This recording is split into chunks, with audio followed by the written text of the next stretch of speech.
Good afternoon again. Our next speaker, Deputy Secretary of State Wendy Sherman, has worked to solve some of the toughest challenges in U.S. foreign policy of our time. In her current post, Deputy Secretary Sherman has elevated the focus on emerging technologies in U.S. diplomacy, standing up the new Bureau of Cyberspace and Digital Policy in the State Department. She will deliver remarks remotely live from the State Department, followed by a short discussion moderated by Joe Wang, SCSP's Senior Director for Foreign Policy. And with that, let's extend a warm welcome to Deputy Secretary Wendy Sherman. Thank you all very much, and good afternoon. I apologize for not being able to come in person. It's just one of those days. It's such a pleasure to join with you all today. I want to begin by thanking Eric Schmidt, Ili Bajortari, and everyone involved in the Special Competitive Studies Project for organizing a really fantastic program today, and for all the important work you do to shape how all of us think about technology in foreign policy. I also want to thank Warren Wilson for that very kind introduction. Warren, we know you're doing great work at SCSP, but I have to take the opportunity to remind you to be sure to come back to the Department of State because we need your talents. And I want to give a special shout out to Joe Wang, who will be moderating the Q&A portion of our session today. Joe was one of my special assistants on P staff, as we say here, back when I was Undersecretary of State for Political Affairs.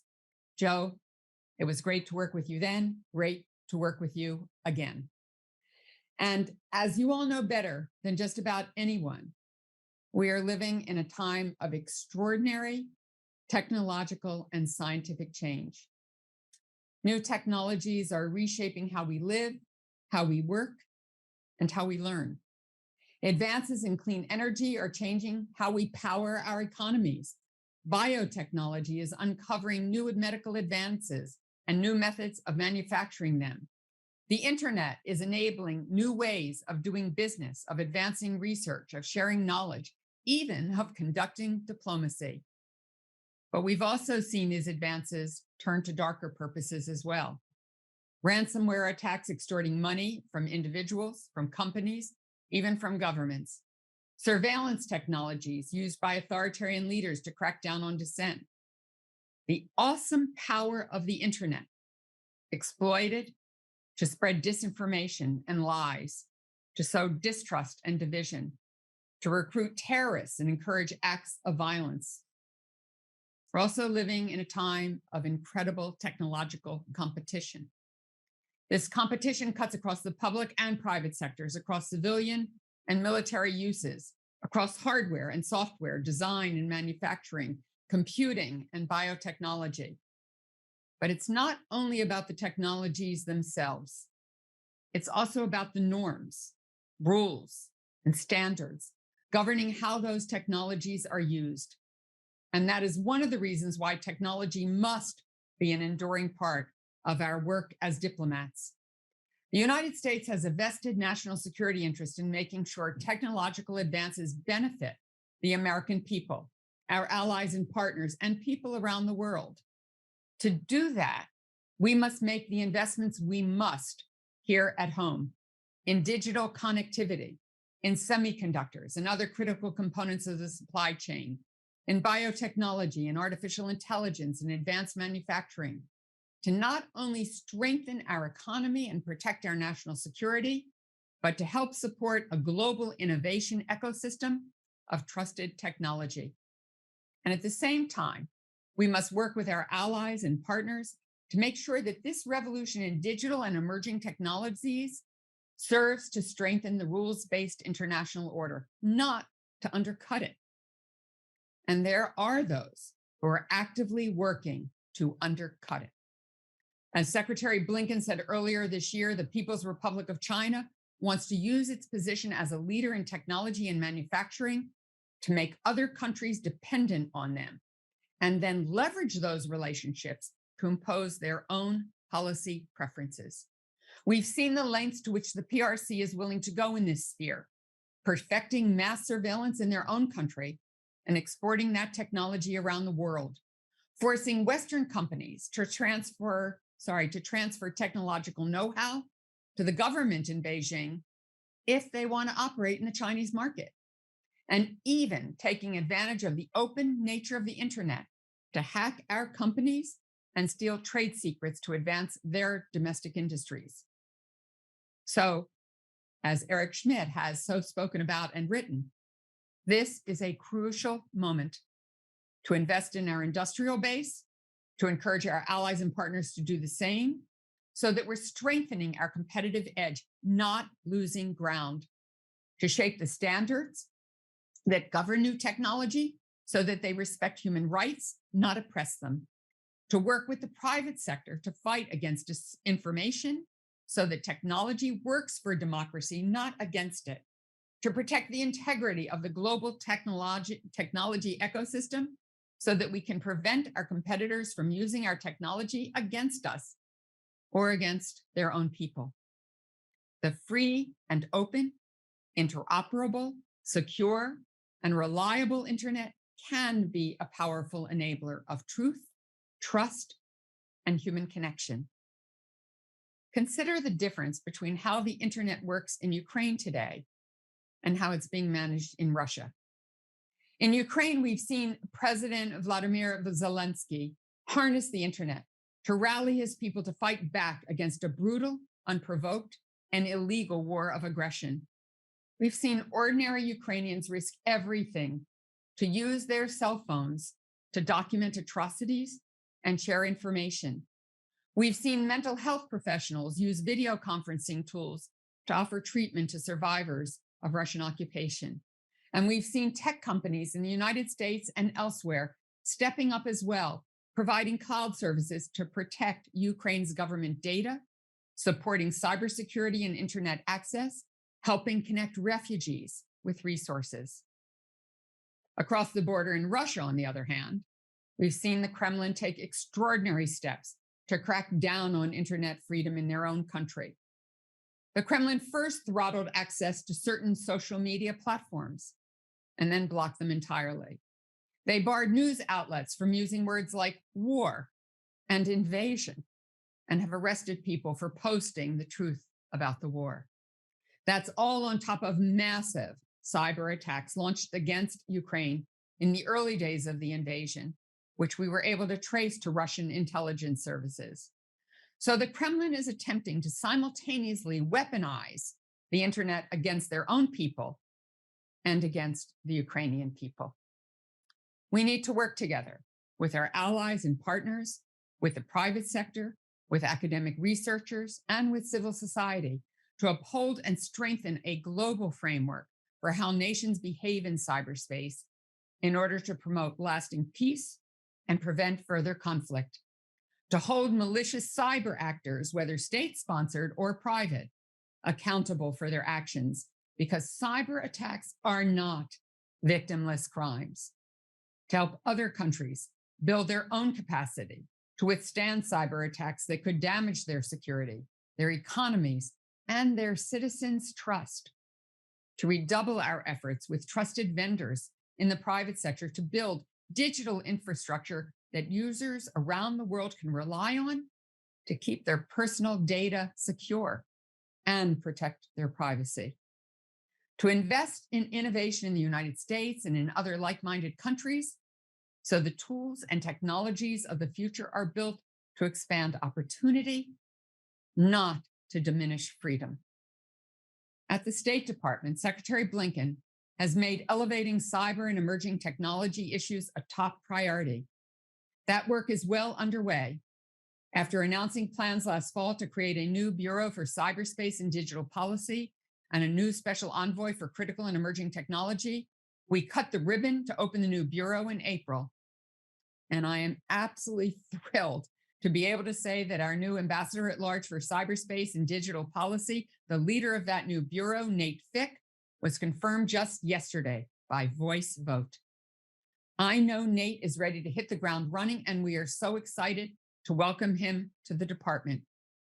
We're also working to ensure the United States maintains and strengthens our position as a global leader across the entire constellation of technologies that will shape our future, from artificial intelligence to semiconductors to biotechnology. We recognize that advances in artificial intelligence will have profound implications for international security and stability, and are working with our partners and allies to develop a shared understanding of how to responsibly develop, deploy, and use AI technologies, including in defense systems. The recent CHIPS and Science Act not only made an unprecedented investment in our domestic capacity to develop and manufacture semiconductors, it also included $500 million for an international technology security innovation fund at the State Department. This fund will support international projects on semiconductors and security of information and communications technologies, and is part of our broader effort to build a strong innovation ecosystem with allies and partners around the world. And earlier this week, President Biden signed 2 new executive orders that will help drive our efforts. First, a wide-ranging executive order on biotechnology and the bioeconomy, which charges the Department of State and other foreign policy agencies with deepening our international cooperation on biotechnology, regulatory best practices, data sharing, supply chains, and national security challenges, among other areas. And second, an executive order providing guidance to the Committee on Foreign Investment on the United States, directing CFIUS to consider the impact of foreign investments on U.S. leadership in critical and emerging technologies and supply chain resiliency when assessing the national security risks of a given transaction. This approach means that not only are we investing in technological innovation and in our industrial base at home, we are encouraging and working with our allies and partners to do the same, to invest, to innovate, to work alongside us to shape the future of these technologies, what they are, where they're built, why they're used, and how they're governed. So the State Department's work on technology is about much more than a reorganization. It's about significantly increasing our capacity and expertise to understand and address the challenges and opportunities of new technologies. It's about recruiting and retaining the talent we need right now, and creating career paths to build a strong team to lead this work in the long term. And it's about deepening our diplomatic bench for engagement with like-minded partners, with business, with academic researchers, and with civil society to build the futures we want to see. To that end, we are working with our allies and partners to align our efforts, including through initiatives like the U.S. Trade and Technology Council, the Quad Critical and Emergency Technology Working Group, the Indo-Pacific Economic Framework, and the Americas Partnership for Economic Prosperity. Hold on one sec.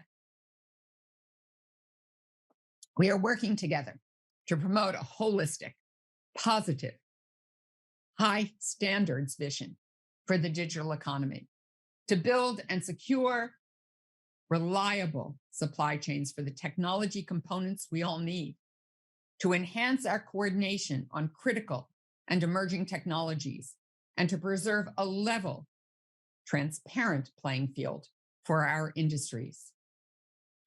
And we are campaigning very hard on behalf of our candidate to lead the International Telecommunication Union, Doreen Bogdan-Martin. For those who aren't familiar with it, the ITU plays a vital role in setting global telecommunication standards and allocating spectrum so that everything from the phone in your pocket to satellites in orbit can connect and communicate.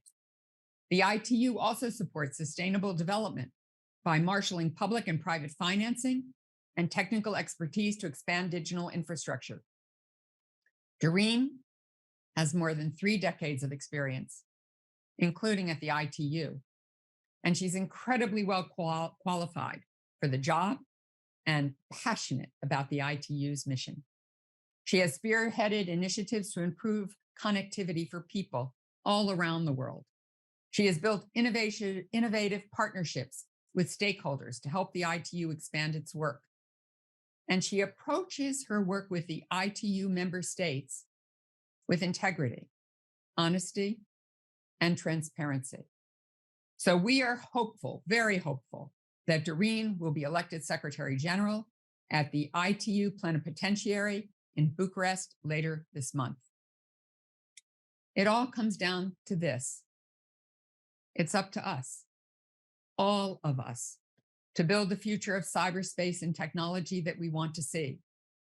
We cannot take for granted that the free and open, interoperable, secure, and reliable internet will continue into the future if we do not take steps to protect it. We cannot take for granted that the private sector will be able to continue to enjoy the competitive benefits of their investments and innovations if we do not act to prevent the theft of trade secrets and to keep the global playing field level. This is not just a job for the State Department or the federal government or governments around the world. It's a job for the public sector and the private sector, civil society and academic researchers, technologists and human rights advocates, engineers and educators, military leaders and civilians. All of us bringing our expertise to the table, all of us listening to and learning from each other, and all of us working together to make sure that technology works for the good. I can assure you America's diplomats will do our part. Thank you. And I look forward to your questions.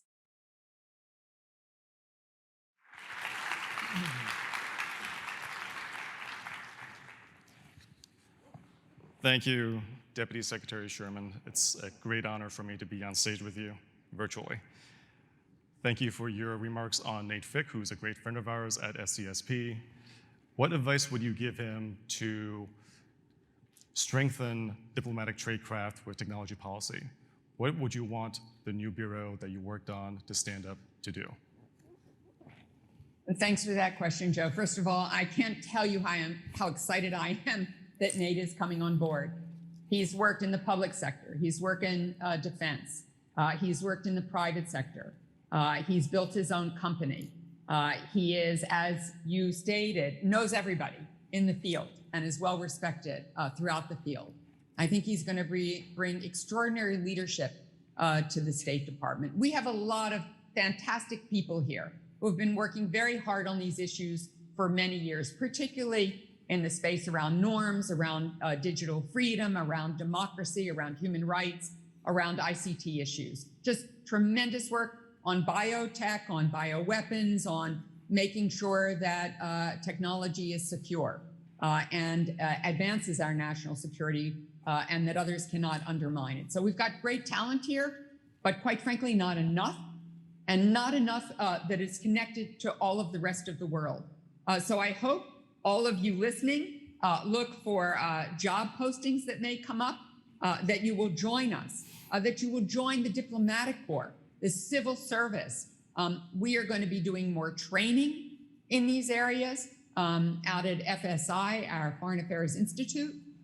We are going to be requiring of our diplomats to get a comfort level on these issues, because there is nothing we will do in the future, nothing, that will not be affected by these enormous challenges and technologies that I certainly, at my age and my experience, can't imagine, but some of you listening to this are already imagining, already can imagine what will come. So can Nate Fick.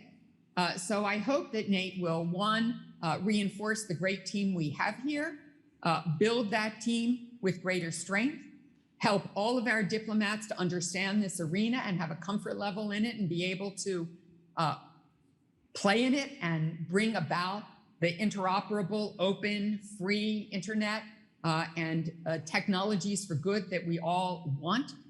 And that Nate will help us connect to all of the networks that are necessary to help our allies and partners join us in this effort. Many already do. There's enormous work going on at the OECD, in other places around many of these issues. and we will be working and partnering with many allies, partners, and organizations in this effort. Thank you for that. You also mentioned the CHIPS Act and how it authorized a new fund for the State Department. How do you want that to compete against what China is doing with the Belt and Road Initiative and with this Digital Silk Road?